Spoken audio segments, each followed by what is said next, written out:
Good morning or afternoon, and welcome to our day 2 of our 10th Streaming Media Connect virtual event. We will be back in Boston in person in May for Streaming Media East. We've got Content Delivery Summit and our Streaming Media workshops on Wednesday, May 17th, and Streaming Media East proper on the 18th and 19th. Steve Nathans-Kelly, our producer and the editor of Streaming Media, just popped that information into the chat. The programs for both of those events will be online very soon. Register soon as well and get the best deal. But once again, I'm happy to be here moderating a couple days worth of virtual discussions about the hottest topics in our industry. I am Eric Schumacher Rasmussen, conference chair for Streaming Media. I'm also the CMO of Ideas. Before we jump in, just a few housekeeping notes. Remember the music you heard Steve playing at the beginning? Remember, the first person to identify it in the chat before every session wins a $50 Amazon gift card. We already have a winner, but you need to be present to win. So we'll be watching. But enter that in the chat at the beginning of each session, and we'll announce the winner at the end. If you have questions for our panel, please put them in the Q&A tab rather than in the chat. That way it's easier for our moderator and me to keep track of those questions as they come in. Also, you'll note that subtitles may be running on your screen. If they are and you want them off, go to the bottom of your Zoom window, click on live transcript or show captions. It varies, at least in my experience, from system to system, and select disable transcript. And finally, all of these sessions will be available on demand starting next week. Go to the YouTube link that Steve just popped in the chat, or go to streamingmedia.com, click video, and then click conference videos. I'd like to thank Siglin for sponsoring the entire week of Streaming Media Connect as our diamond sponsor. And we've got a brief video message from them.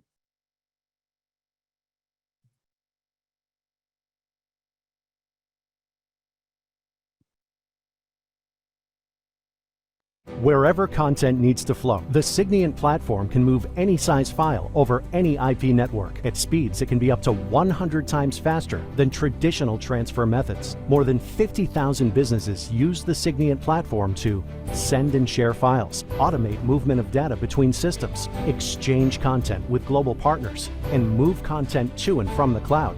The Siglin platform gives you the power to operate at the speed you need to run your business.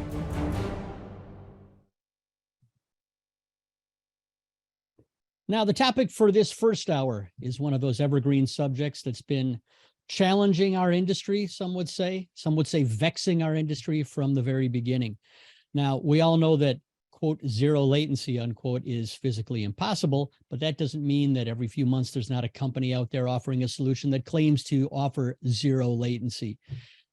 But how close can we actually get to zero latency, and how much does it actually matter? That's the topic for the next hour.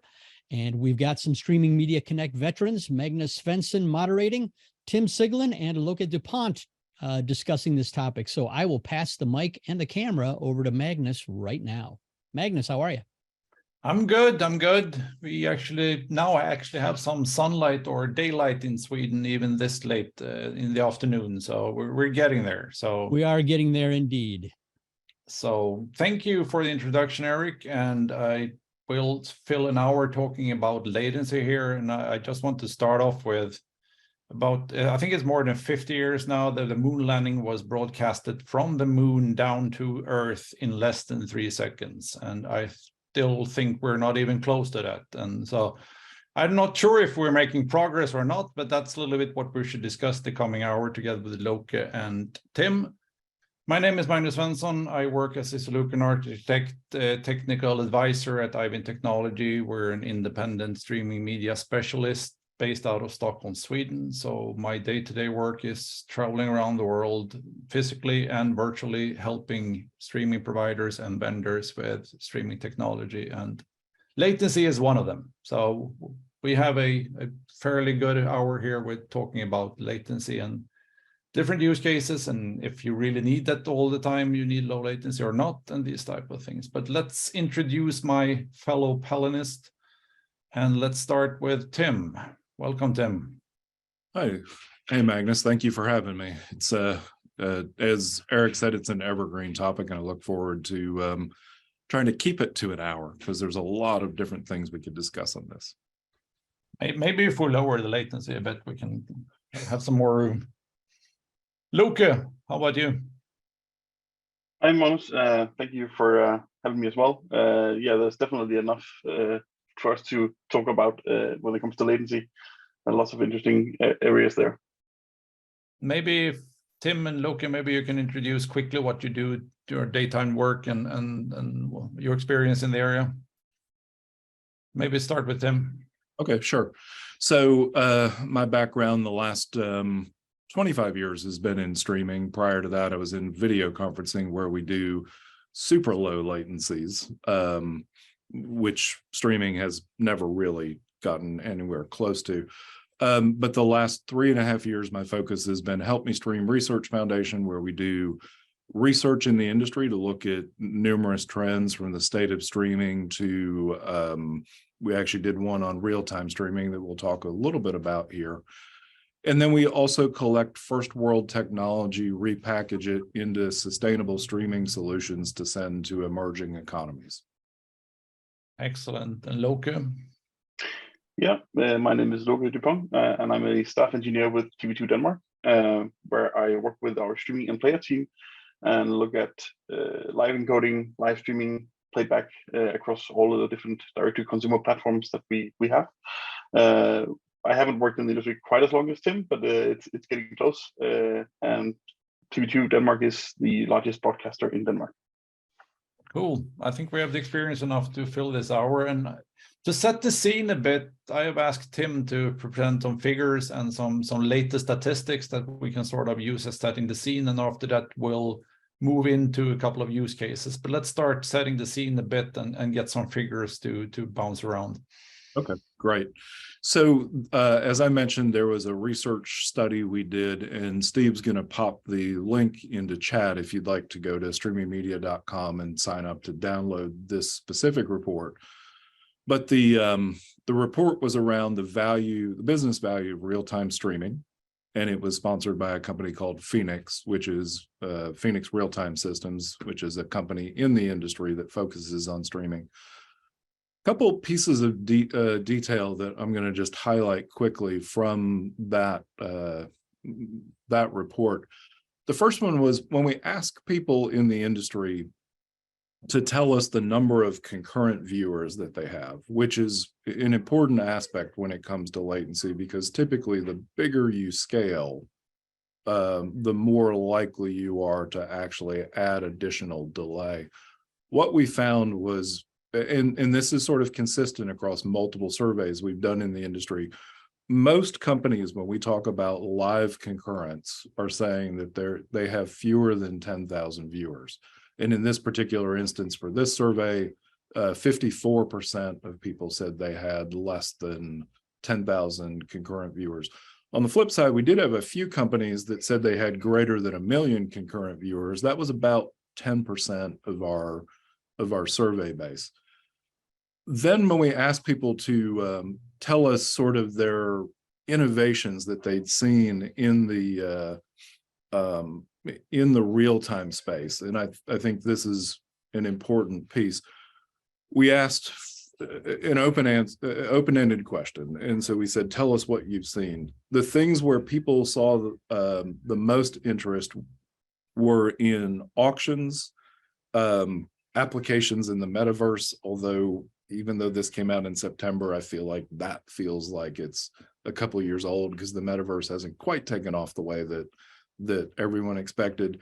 And then multi-view experiences. And in that, it sort of firmly drops into the sports space or the live concert or event space, with the idea that they want to be able to see not just the standard stream, but they want to be able to see alternate streams, whether it's a Formula One cockpit view, whether it's a NASCAR pit crew, whether it's alternate angles at a soccer match or a football game. But out of all of that, one of the things that consistently came into play was they wanted synchronization. And so as we talk about latency, and Magnus, I know we're going to talk about latency and synchronization, keep that in mind, because the frustrating things that people said about real-time solutions was if it wasn't actually in real time or close to real time, meaning half a second, 500 milliseconds, or a second, or even 2 or 3 seconds, then the problem was if they were doing a watch party with someone else who was watching it on a, say watching the big game on a traditional broadcaster, that person may tweet to them or use a Discord to send them a message long before they had an opportunity to see it. So what was hoped for, and this is sort of the key point on it, was lower latencies to bring it down closer to broadcast, but synchronization with broadcast and multiple streaming services together. And that I'm just going to stop at that point, because like I said, I'd love people to go download the report and read the details themselves. Yeah, that was a good setting the scene there, and I agree. We'll come back to latency, and we'll come back to definitely synchronization as well, because that I think they go hand in hand and they're equally important. And sometimes synchronization might be the most important one. So if you're looking at low latency streaming and streaming in general, I first of all, I think internet is not really built for streaming video in the low latency mode. So whatever we do, we're trying to find ways around it. But if we start with the typical use cases for low latency streaming and when you really need it, I would say that the things that we listed when we prepared for this workshop or panel was sports, there was betting, interactivity. We talked about game shows, trivia, quizzes. We also talked about low latency audio that is maybe not talked about that often when it comes to maybe in the disaster area, or when you really need just the audio part to reach out with a message, and also the in-stadium experience we talked about. Loke, maybe you can walk us through some of the use cases and your experience around those, and when you really need low latency. Sure. I think probably the one that's closest to what we do normally would be sports. And that's, of course, also one of the areas that this is identified a lot as a very important use case for low latency streaming. The sports, I think one of the big challenges there is that you get your updates from not just the video stream that you're watching, but plenty of sports have apps that will push events to you when things happen very, very soon after they happen. And nobody really wants to, get a notification about, oh, actually they scored a goal, and then afterwards see the goal on video. You want to see the goal first and then get the notification, because it sort of ruins the experience a little bit if you can either get the notification from your app, or you might hear your neighbors sort of cheering, or the reverse if the goal is scored in the wrong end of the field.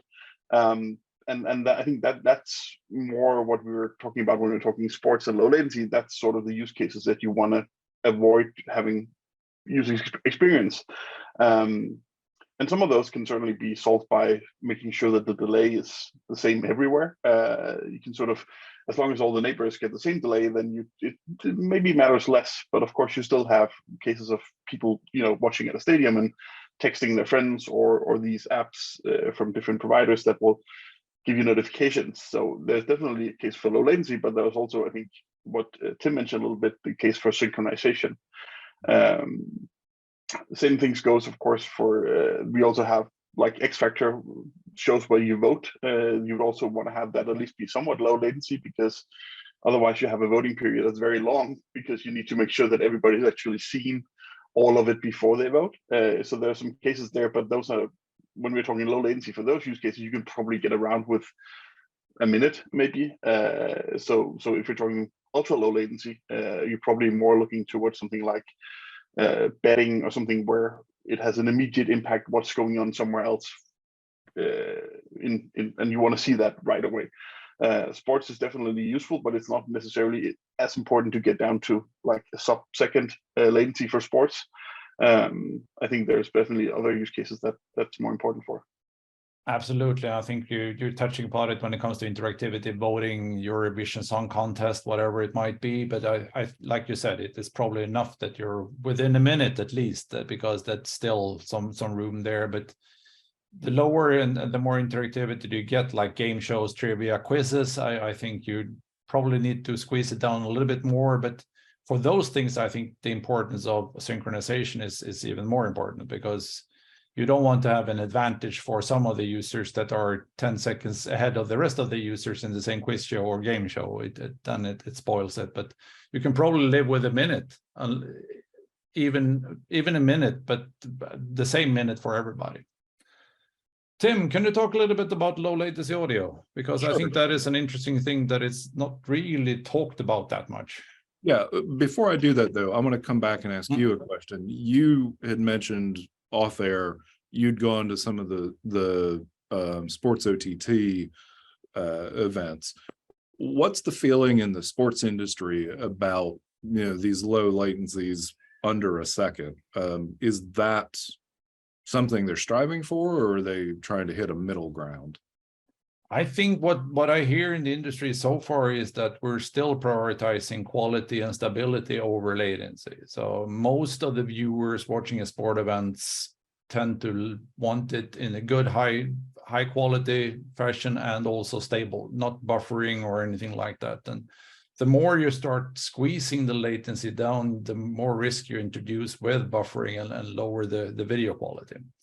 So, and it's still a small fraction of the viewers that actually do live betting at the same time. So I think if we can get down to a latency around 3-4 seconds, so we remove the frustration of the tweets and the news tickers and the things that Loke mentioned, I think that's where they're settled in.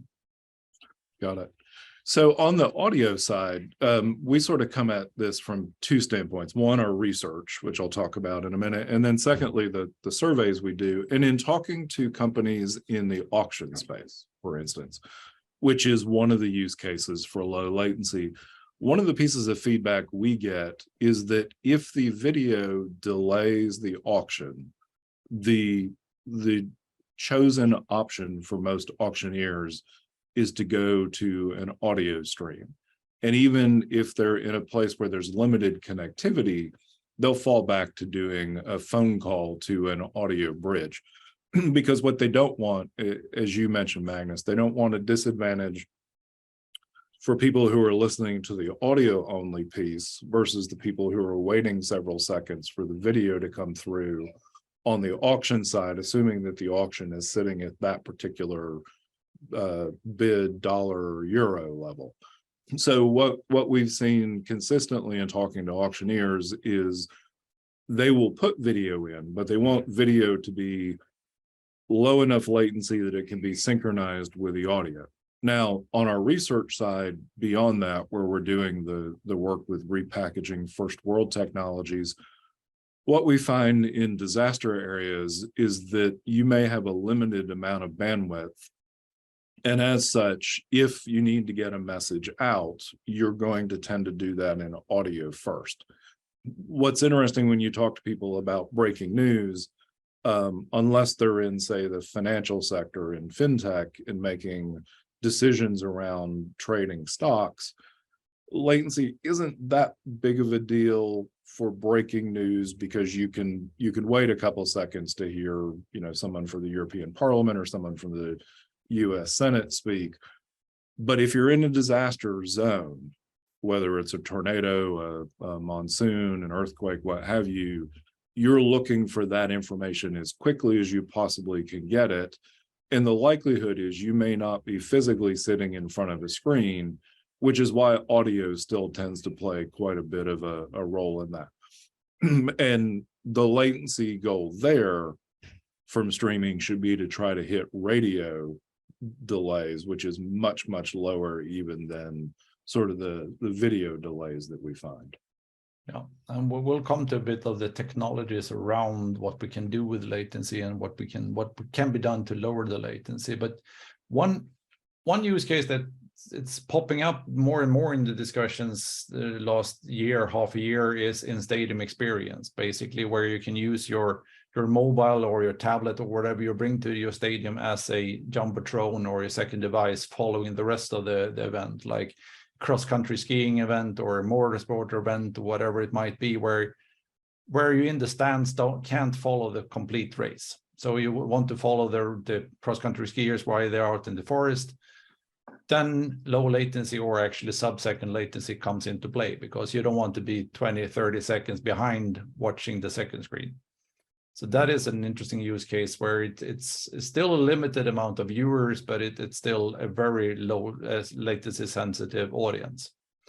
And that doesn't mean that the whole broadcast of that event needs to be that low latency, but for the people in the stadium, it is actually a quite interesting use case to be able to follow the rest of the race, following your skier, following your car at the same time as following the complete race. So that is one interesting experience.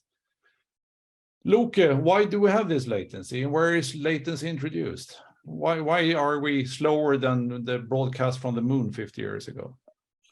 Well, they had the luxury of basically a broadcast environment that was suited to what they were doing. We're trying to distribute it over a network that wasn't necessarily designed for video streaming in the same way. And one of the questions was regards to different devices, for instance, and it's not uncommon for different devices to have different profiles in how much content will they buffer before they actually start playing it back. One of the usual things that you run into is Apple devices are known to want to have a number of video segments in memory before they'll actually start playback, and that can push it further behind than maybe some other devices that are trying to play the exact same live streams. That's one case where you definitely add some latency is on the devices and the caching, because they want to make sure that if the internet connection maybe is not great where you are, or they're on a sort of Wi-Fi that drops out a little bit, they have enough data to actually being able to play it back without buffering, which is what we tend to want to avoid. Another question that's pretty present for us is when we're adding a live ad replacement or switching out ads with the targeted ads on a live stream, you tend to have a decisioning time. You have to allow enough time there for you to make decisions about, okay, which other ads can we put in the stream? And that adds a delay because those systems have to get the stream and then make the decision and then push that stream out the other end. And that adds a latency. It's also common to see latency due to distribution somewhere between encoders, maybe in one place and somewhere else. And you would tend to have at least a little bit of video data in your encoder's buffer somewhere. A lot of these things can be tuned, but there's not just one switch somewhere. It's a lot of the little things, I think, that you need to adjust. Not press the low latency button suddenly, or yeah, I'd wish we had one of those, but I haven't been able to locate it so far. No. But what is a typical latency when it comes to traditional broadcast and cable networks? I assume that's not zero as well. So no, and we haven't checked this a lot, but my impression is that from talking to people who work with those networks, is it tends to be somewhere in the sort of 4 to 10 seconds, usually around maybe 4 to 6. So there's definitely delays even in traditional broadcast networks, but the internet, of course, it wasn't designed for the same way. If you're working in a cable network that's designed to do video distribution, and of course you would design that to have at least be able to do that without having a number of buffers somewhere that it needs for reliability. You want to make sure that it can actually distribute video. When we were talking about the internet, there's a lot of other things and a lot of hops on the way to get to our users that could delay the streams. Yeah. So by saying that, it's getting the latency down to between 4 and 6 seconds is actually then we're on par with traditional broadcast and maybe also cable networks. So it's not necessarily need to be zero, but getting the latency down now, because I saw figures from Super Bowl and it shifted around 20 seconds up to minutes, and then it started to become minutes is starting to become a real problem. Any comments around the introduction of latency and the latency in the networks in general, Tim? Yeah, so I would say one of the things, for instance, in the States from a broadcast standpoint, and this gets to Loki's point, is we have a rule here where there's certain things you can't say on television, which isn't a rule necessarily in Europe. And so there's a built-in what they call a dump period, which essentially means you can mute out words that occur, if you need to. So that inherently puts in a 5 to 7 second delay. But on top of that, and I think even if we're talking video conferencing latencies, which are 170 milliseconds and lower, that's sort of what we lived with in that space. One of the things that you realize is every time you add a graphic layer on top, you're dropping at least a frame or two back in terms of latency. So that 5 to 7 seconds isn't just in the States to do the dump button. It's also to add in, an overlay of a statistic, an overlay of what's coming up next on the TV channel you're watching something on. And every layer of that you put in, delays by a frame or more, because essentially the way that those systems work is you grab a buffer of the frame, you overlay a graphic over top of it, and then you release it again back out into the system. And based on persistence of vision, it looks like it's all just, seamlessly flowing out. So even when we try to get to ultra low latencies, we have to remember that if all we're talking about is a raw stream, that's one thing. But if we're adding all these additional things on top of it, inherently, whether it's broadcast or streaming, you're adding in that added latency for that.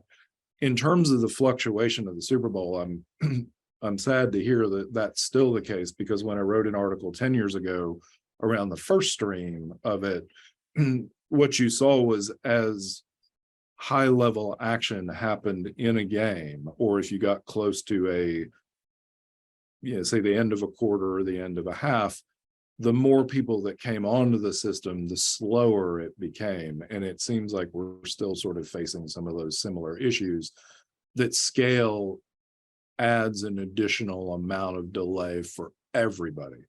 So it's, in that way, it's synchronization of a given stream as it's broadcast out to everybody. But inherently, as scale goes up, it actually causes problems. And as you said, Magnus, we're going to talk later on today about other technologies that essentially help eliminate that particular scenario. Yeah. And to answer, or coming back to a question that was sent in the Q&A session, it's also, yes, we can have different latency between different devices, even the same type of devices, because of the nature of adaptive bitrate streaming. You're setting up the video in different chunks or segments, or parts of the video are sent in packages. And depending on when the device tune in, and if you have no sort of time synchronization in the devices, you can end up with different delays of different devices of the same sort. I've actually been to sports bar where different TV set a different latency, which in the sports bar, it's very noticeable when the half of the bar is 10 or 5 seconds ahead of the rest of the bar. So yes, and that is coming back to that. I think that's where we need to talk more about synchronization, because that could actually be solved fairly simple by having the devices trying to reach a certain threshold or a certain latency after the live event. So Loke, what can we do? What are the techniques that we can do to lower the latency on traditional streaming? Well, there's a number of techniques, of course, depending on how low you want to go. One of the classic ones is to hunt for buffers that you don't want to have, or you can lower, right? I mentioned before the buffers on the clients, you can sort of adjust them in most cases, say, okay, actually, you don't need more than a second of buffer. Maybe we think that that's going to be enough in the trade-off for reliability. You can do the same for your encoding and a lot of other places. You can sort of adjust the segment lengths for the streams. But if we're talking really low latency, you also probably have to look at the sort of formats. Apple has introduced their HLS low latency that helps with some of these things. There's a similar spec for Dash that implements some of it, but it also fundamentally changes how the stream works to some extent. And there is definitely a trade-off at some point in this about robustness versus latency. Because the fewer buffers you have, naturally, you're also more prone to a network outage, even if it's just a second.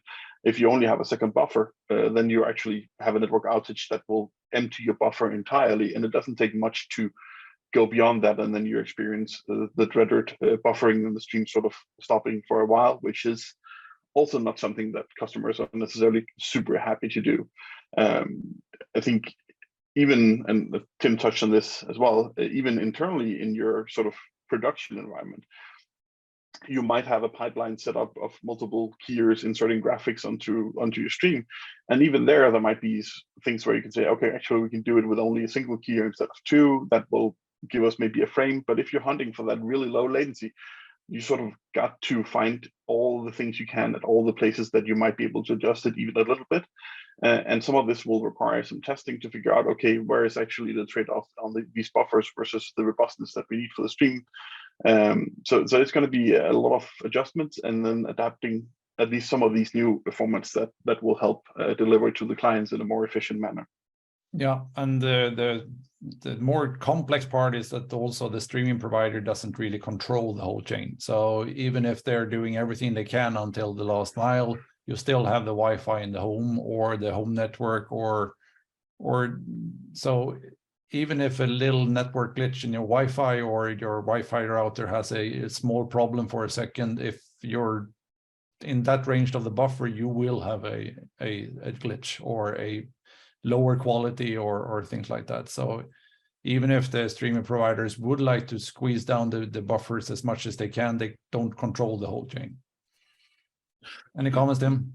Yeah, so one of the things that's frustrated me we're going on 13 years now, when this whole idea of moving away from RTSP, RTMP, which were sort of true streaming protocols, to HTTP delivery, I remember writing a column and saying we're painting ourselves into a corner and inherently adding a bunch of extra latency. Now, that was primarily done because we wanted to have a smooth on-demand experience. And to Loki's point about buffer underruns, there were a number of different technologies that came out, even as far back as Windows Media 9 with the burst technology that came out to allow you to watch at a higher bit rate and wait for a couple seconds for it to fill your buffer enough so that you could watch it continuously. And I think continuously is a key point, because what frustrates people, whether it's on demand or live, we hate when everything drops out. If you could maintain, to me, if we could maintain the audio stream, I could put up with glitchy video. But if I suddenly have to come out of my experience, whether it's sports or some sort of entertainment, it takes me completely out, versus if I just hear the audio continuing and I wait for the video to catch up. So that's one model. But ultimately what we are now faced with is, because we're using HTTP delivery for live streams, that inherent latency that's put in there, as we talked about with Apple devices requiring multiple segments, et cetera, it really begs the question as to whether we need to go back and rethink whether HTTP delivery makes sense for everyone. And when I say for everyone, I think where we may fall is you'll have a certain group of people who will either pay for the lower latency because they have business models around it, whether it's sportsbook, whether it's fintech, et cetera, versus the masses who just want it in decent quality. And as long as they tell their friends not to text them when a World Cup goal is scored, until after they've seen it, they'll be willing to put up with the delay. So to me, I think it bifurcates down into, even for the same event, there are different people with different motives watching the event, some of whom may pay extra for the low latency, which is good because low latency doesn't tend to scale very well. No, I think you're absolutely right there. And I think that's one of the things that I think we need to do moving forward from here, is that we actually need to admit that we don't need to have the same stream for every user. It might be that, and talking to the walking around in sports events and these type of things, very few are willing to pay for lower latency. But there are use cases, like you said, with betting or things like that you're willing to pay a little bit extra, but it's still a fraction. But that's why I think we need to start thinking outside the box and not doing the same approach for all users for the same event. And coming back to your quality thing, I think research has proven that it's more annoying for a user to have fluctuating quality than having constantly bad. Because if you're getting used to good quality and it goes ups and downs, it's more annoying than having a constantly bad quality, as long as it's not impacting the audio. Because like you said, if the audio starts glitching, then then people turn off. One other comment on that. So back in '98, I had two guys from Real Networks on a panel of mine. And this was back when real audio was around, not real video. And they were charging seat licenses for everybody in enterprise to actually use their audio streams. Their assumption was that people wanted the whole stream, say, of a song at equal quality. But what they found as they started talking to people who were using their early systems was if a song was playing and it stopped so that the buffer could catch back up, and then restarted at the exact same point in the song, people were frustrated because in their head, they were singing along to the song and it stops and they're continuing to sing in their head, and it should pick up where they were singing in their head, but instead it picked up back at the beginning. So immediately what they got in that feedback was it was better to drop the quality of the audio to maintain the continuity than it was to give it to them at the absolute highest quality. Yeah. So Tim, you mentioned alternatives to HTTP streaming. What alternatives do you have in mind? Well, I think WebRTC provides some interesting use case scenarios. That's one of those that, you know, we've seen, especially through the pandemic, a number of events, even like this type of event, where you need that bidirectional. And what you're doing there is you're sacrificing a certain level of the quality to focus everything exactly on timings, so that if we understand that we may drop out some of the quality, we may drop out some of the video, but we will maintain a back and forth flow. The great thing about that is it works on some older technologies that were in the video conferencing space that have come forward, and the two of you can talk more to the details around WIP and WEP and that kind of thing. So that's one scenario. The other scenario is a number of these sort of proprietary solutions that are coming out that are ostensibly codec agnostic, which pretty much means they're just a fancy version of gzipping something and sending it along and unpackaging it, decoding it at the other end. Some of those technologies are quite interesting, but even as you talk to those companies, you'll find that they have a number of people kicking the tires, but not necessarily a large number of paying customers, so to speak. So again, I think it goes back to that balance of economics and latency. Yeah. Any comments, Loke?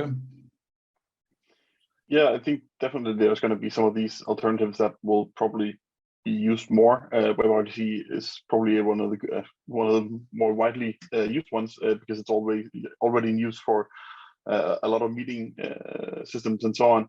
I think there's also a bunch of sort of very, as mentioned, proprietary solutions for this. Theo has others have with Softfilm has SLTP, I think it is. The problem with a lot of those is that they work in a way that's completely different from how any other streaming works. So you have to have support on encoders, you have to have support on sort of players everywhere. And if it's a closed ecosystem that depends on one vendor, it's really hard to get it out to be a standard. WebRTC probably has it going for it that it's open. So even if it's really complex and has a lot of complexity in both managing and implementing, there's actually open source tools out there that do a good job of implementing parts of the spec. The problem with stuff like WebRTC is you also need to be able to distribute it. And we've gotten very good distributing sort of streams that are based on HTTP. Works well with CDN. CDN understand how those workloads flow. We can sort of do it well, even if it's not a very efficient distribution because it's a single stream for every viewer, unlike multicast.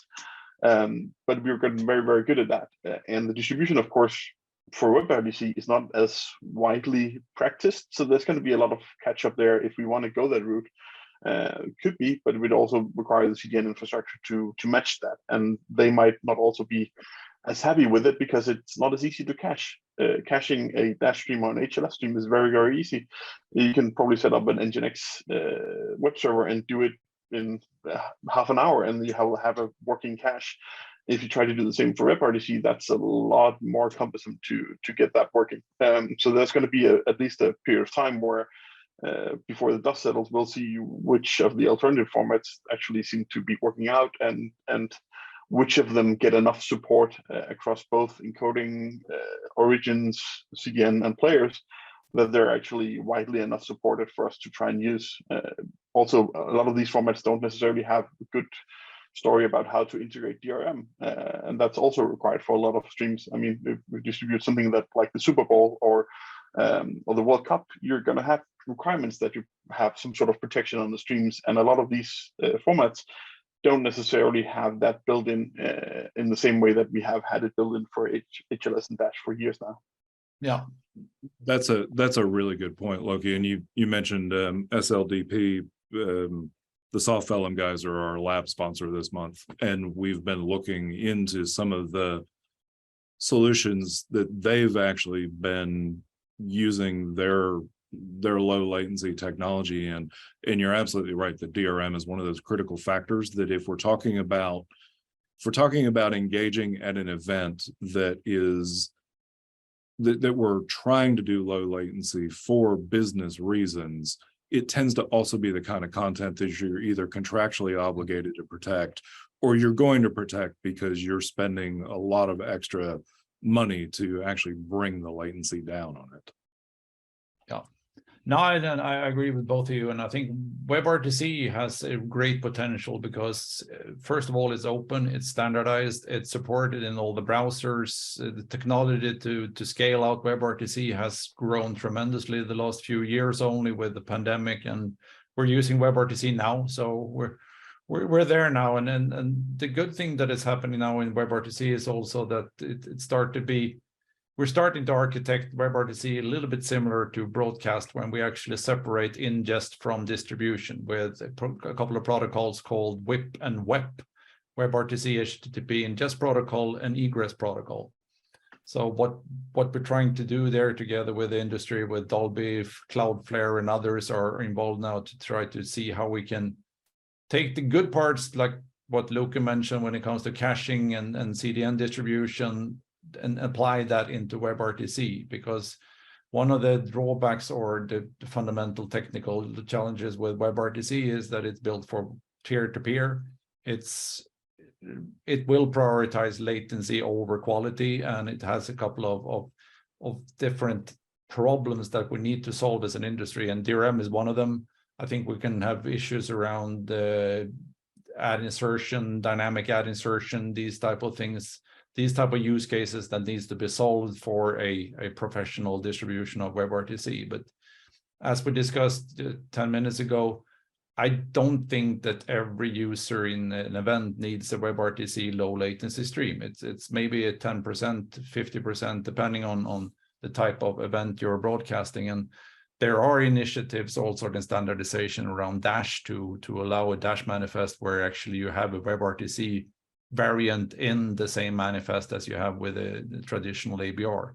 So depending on your needs, depending on your whatever you paid for and your use case, you can actually choose the WebRTC version instead of the traditional, and you can fall back to the traditional adaptive bitrate scenarios.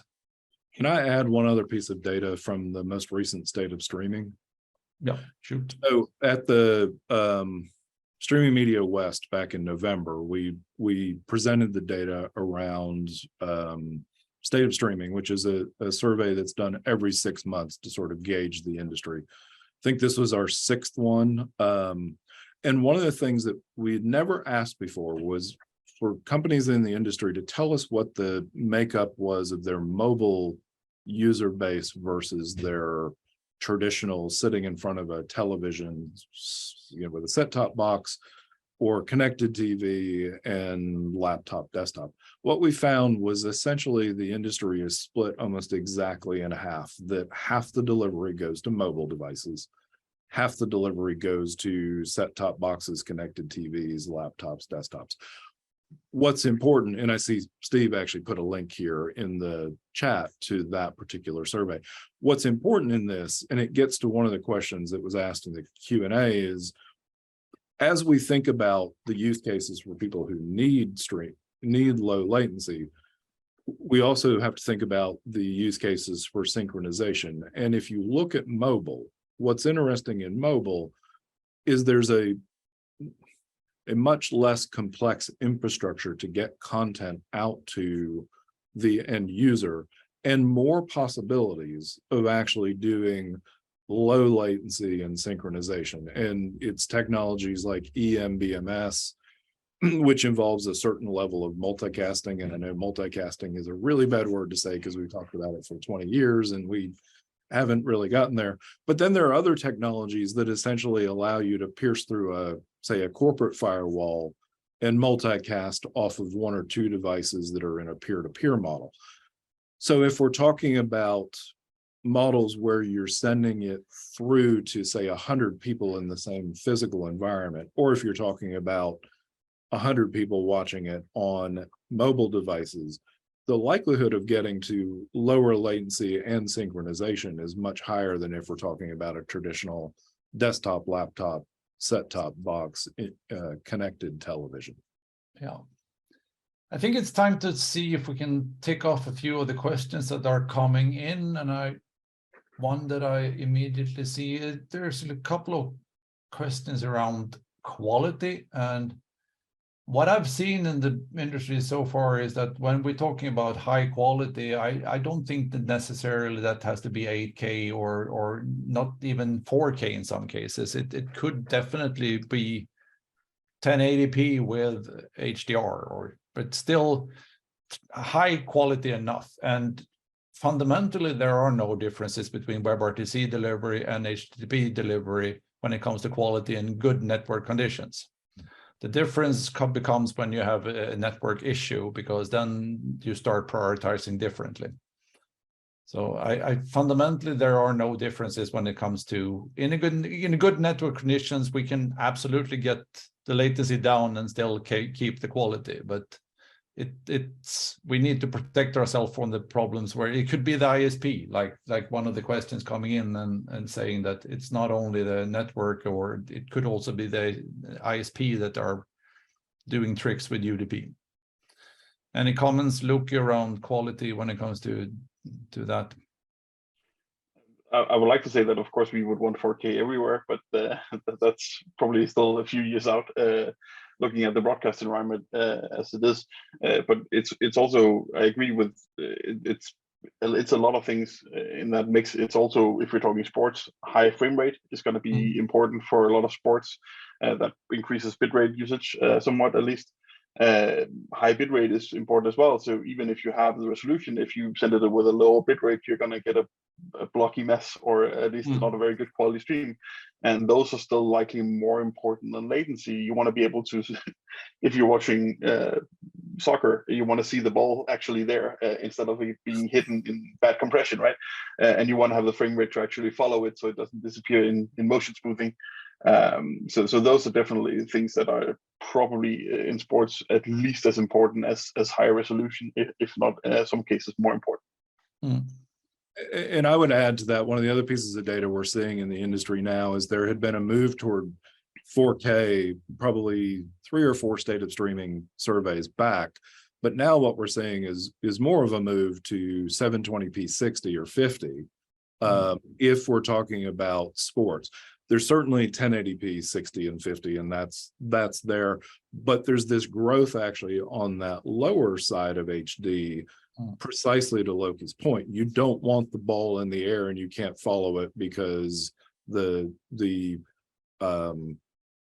bandwidth that you have is limited, and therefore it's dropping everything back. So even if it means dropping the whole resolution back to 720p, we're seeing that's a trend that's also happening in the industry.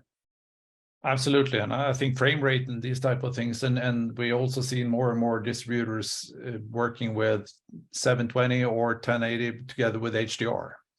HDR has traditionally been bundled with 4K, which is probably, it was done from the beginning, and it's sort of stuck in the industry, but it's not connected at all. So you can actually enjoy the HDR portion of it on top of a 720 or 1080p with high frame rate. So for sports, which are the use cases mostly for low latency, I think we don't need 4K in all scenarios. Like Loke said, of course, in the ideal situation, we would love to have 4K and everything, but what's interesting about that too, Magnus, is remember when HDR came out, it was basically everybody had to move to HEVC so that they could get 4K and HDR. H.264 has had a much longer life than I ever expected. I started in video conferencing 4 years before streaming. We were using H.264, doing packet flooding and other tricks like that. What we're really seeing that you're describing is a move towards bringing those technologies that ostensibly were just for HEVC and very high resolutions down into resolutions that could also benefit from it with a higher dynamic range, looking, closer to a cinematic effect. Yeah, and we should not forget that even if we're talking about low latency streaming and looking at the figures from Super Bowl now, I think just a fraction are using or watching it through streaming. I think it was 7 million people watched through streaming, and it was more than 113 watched completely. So it's still less than 10% watching on streaming. So, and I think that's the same a little bit with HDR, 4K, and these type of things. We're still using H.264, we're still using 720 streams, and things are moving slower than we believe from a technical point of view. Any other questions that we can bring in before we round off here? One that I'd like to touch on, briefly touched on EMBMS, but just prior to the pandemic in the States, something that was really intriguing to me, and I know there's a similar move going on in Europe with the EBU, but in the States, we introduced ATSC 3.0.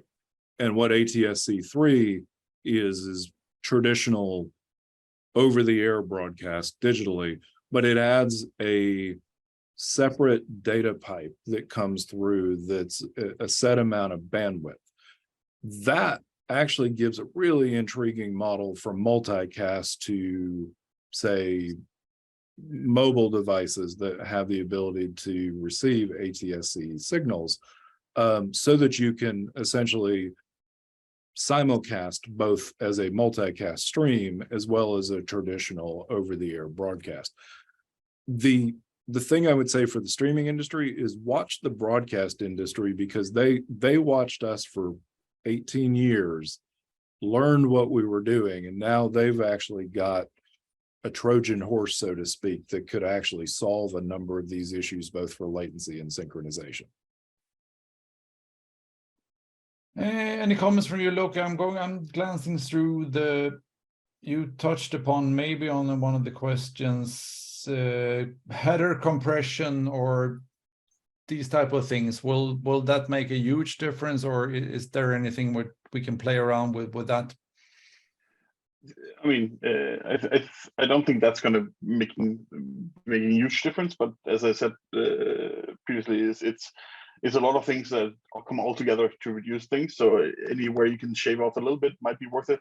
It probably wouldn't be the place I started to look at shaving off things, but yeah, potentially it could reduce. It could help, sure, but I don't think that's probably the first place I'll look for it. When you mentioned synchronization, Tim, I think actually one of the sort of surprising things we've discussed all these different formats for low latency is there doesn't really seem to be any standardized way to do synchronization, considering how actually useful it might be for sports. That's really odd that we haven't seen more of a sort of work towards synchronizing streams across devices. Well, and fundamentally, I think the issue isn't streams that are 30 seconds out of sync, except for the sports bar scenario that Magnus was mentioning. It's when you're a couple frames out of sync and you're getting that echo or delay. And what's interesting about that is I think there are technologies that could be applied in the home, say, that devices listen to each other and delay themselves enough so that they actually do provide perfect audio sync across, say, a home between a device that's in the bedroom and a device that's in the living room.